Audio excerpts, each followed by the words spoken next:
everyone, this is Sad Peanuts and welcome to my channel, Happy Peanuts Life and Adventure in the United States.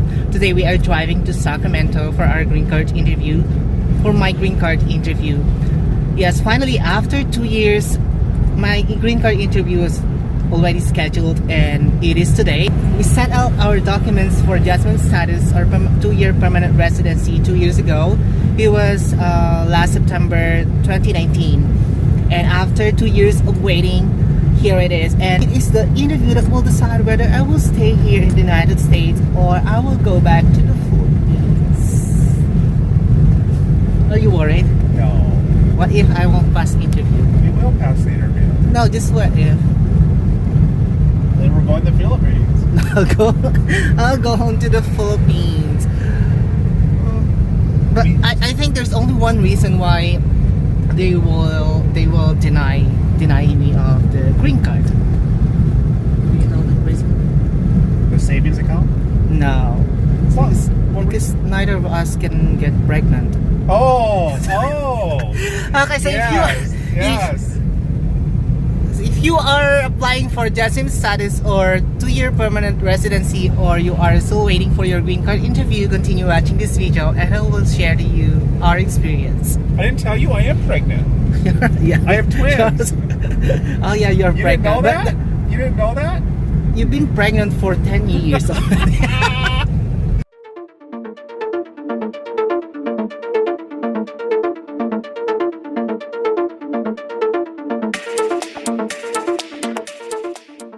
Our interview will be at 2:15.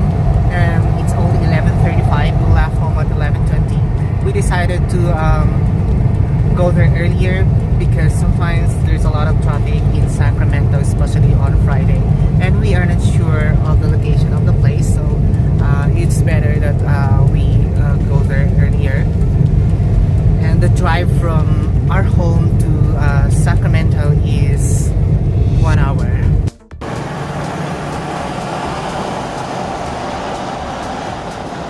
This is one way. Okay. Wow, we haven't been here. No. Oh. So this is it.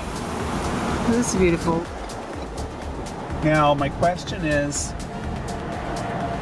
Only 12 and we are now here in downtown Sacramento and we are 3 minutes away from the Capitol building. It's the 650 Capitol Mall where we're going to have our interview. We are already here outside the building. We tried to enter. It's only 1:40, but they said that it's too early, so they asked us to stay outside for 10 minutes more. So because our appointment is 2:15.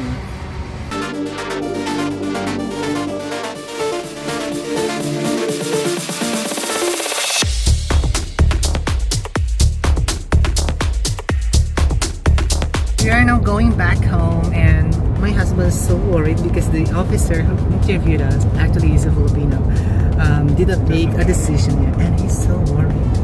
my husband says he won't deny us because he's a Filipino. I disagree. He has a job to do. And I don't think he was Filipino. I think he was born in the Philippines but lived here for most of his life. So I think he's very Americanized. But my husband says he won't deny us because the officer is a Filipino. I am not so sure. I'm not sure. He's so worried. So his last words were like, he said that he cannot make a decision yet because of one thing, and I will tell you when we get home. We're now back home and I'm so tired and I just had dinner. We just had dinner. I did not have time to cook dinner, so we had to take out from Carl's Jr. And now I'm ready to share to you our experience and the questions that the officer asked during our interview. So we arrived at the place early, and because we still had like 2 hours before our interview, we went outside and we went around the city, and we went to a restaurant to have lunch, and then we went back to the building at 1 o'clock. And then we waited outside for 40 minutes, and at 1:40 we went to the building. We went into the building, we entered the building, but the officer who was at the gate told us that it was too early and he asked us to stay outside for another 10 minutes. At 1:15, we entered the building. We went back to the building, and he allowed us to enter, and he asked the COVID-related questions. And also, we were required to wear masks, so everybody's required to wear masks. I think even whether you are vaccinated or not vaccinated, everybody is required to wear masks upon entering the building. So we were wearing masks when we entered the building. And then after that, we went to the security check. That is a time where they ask you to remove everything that like when you are wearing something that's metal, you have to remove it, all your bags. It's just like at the airport. So that was the security check. And then after that, they asked us to go to the second floor. We went to the second floor, and then we went to window 4, where there was a lady, and she asked for my appointment letter and my ID. And the only ID that I have is the EAD, or the temporary work permit. So I presented to her my temporary work permit ID and the appointment letter, and then she instructed us to go to another room where we waited for more than 45 minutes. We arrived at the waiting room at 2:15, and when we arrived there, when we entered the room, there were other people who were waiting to be interviewed, and it took us 45 minutes to wait. We were so tired from waiting, and we were the last people to be interviewed. And so when it was a time for us to be interviewed, an officer came out, and then we followed him to his office.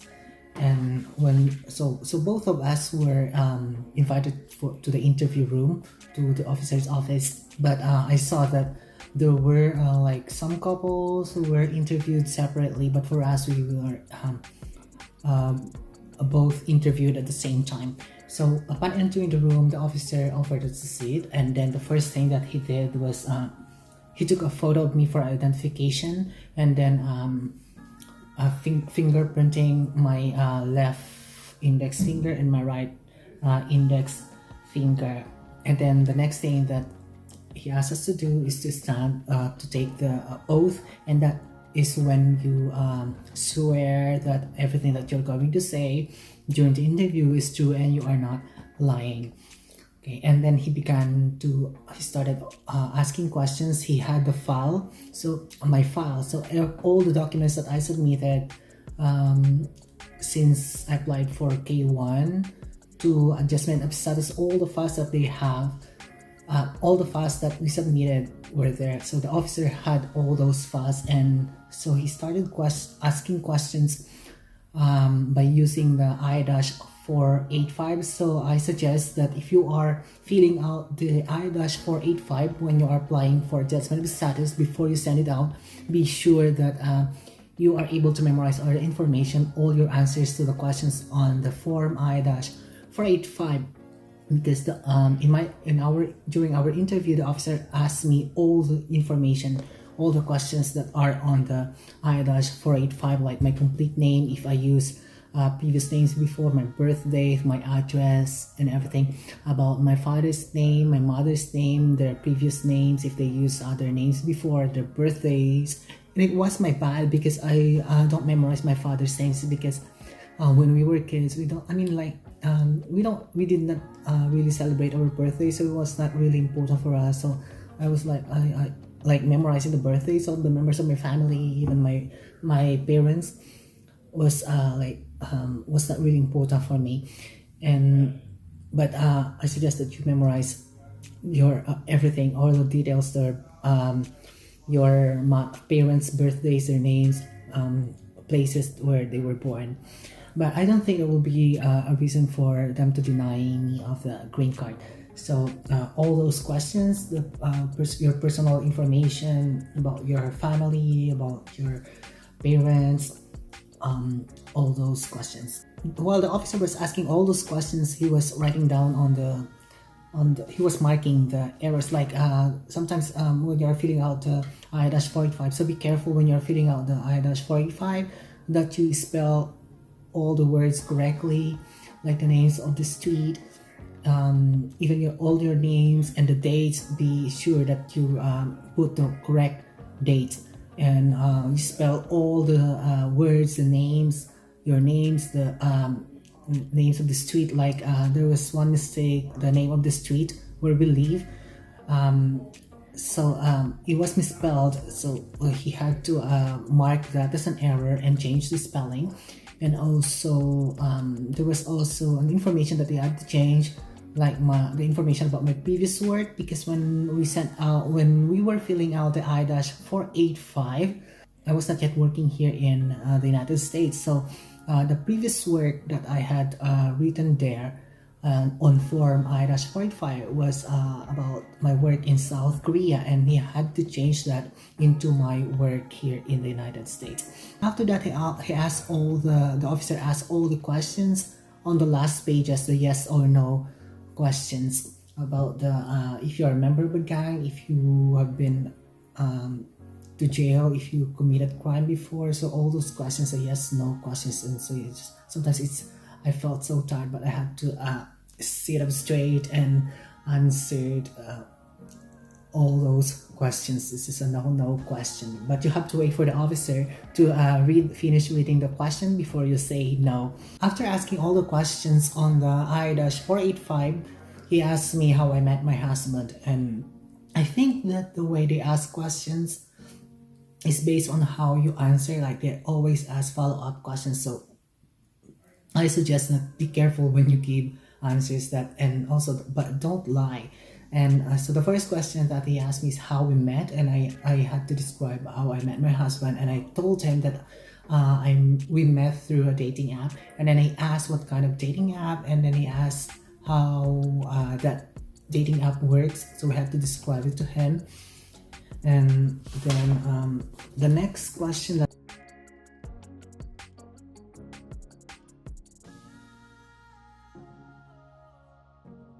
is about our previous work, so, because we told him that we both work in South Korea, and then he also asked about the addresses, both our addresses when we were still in South Korea, and he also asked the locations of those addresses in South Korea, like in the map. Like the exact question was, if we were to look at the map, where is this place located in South Korea?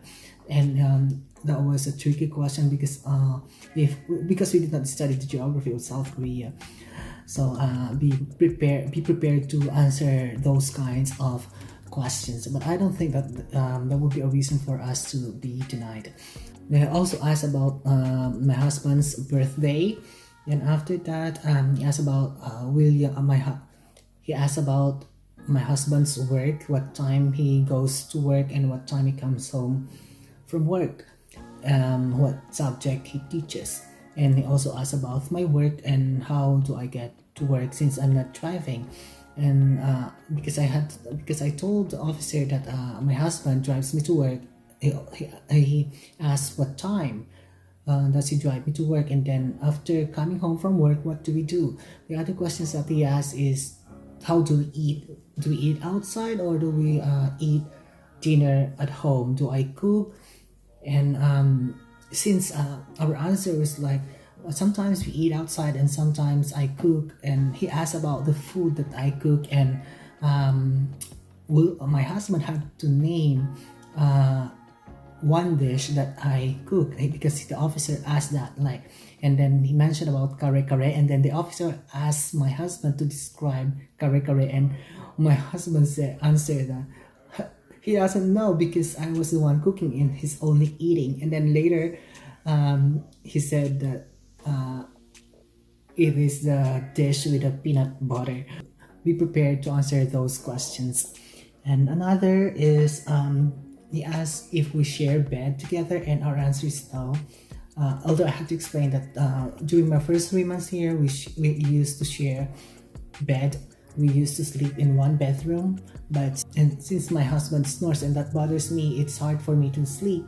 Then we had to buy another bed, and I'm using a separate bedroom. And then he asked how many bedrooms we have and how many bathrooms, and do the bedrooms have the same sizes? So those kind of questions.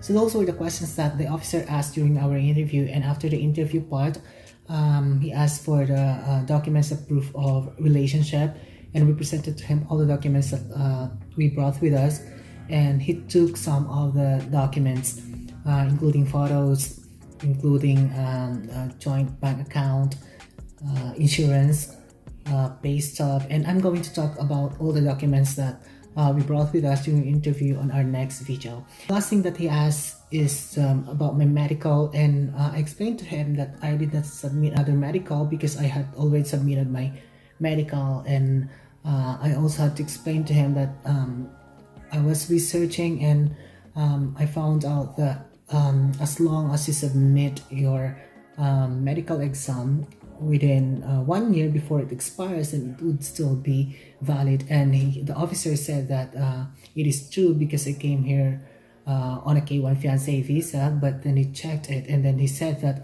he wasn't sure if I had to redo the medical. The officer said that he could not make a decision yet because he had to check whether I needed another medical result, whether I needed to submit another medical exam result or not, because he said that he just read yesterday that medical exam is required for K1.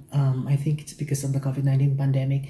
I don't know, but I was reading on Facebook posts that one of the applicants for a green card was asked for another medical exam. When I read the post, it was too late because we were only like 3 days away before our interview, so I did not have time to do another medical examination. So we just went to the interview hoping that they would not require me another medical exam. But again, the officer said that he was not sure if I was required another medical exam. But again, he said that he could not decide yet, and they would send me a message if I need to submit another medical exam result. So that is about our interview for today, our green card interview, and I'm hoping that they will not deny me of the green card. And don't forget to subscribe to my channel, and on my next videos I will give you an update about the result of my green card interview, whether I pass or whether I get denied, or whether I needed another medical exam or not. So I'll see you again on my next videos, and I'm going to talk about the documents that we brought with us during our interview, and also I'm going to talk about the timeline of our timeline for applying for adjustment of status. So see you again on my next videos. Bye bye.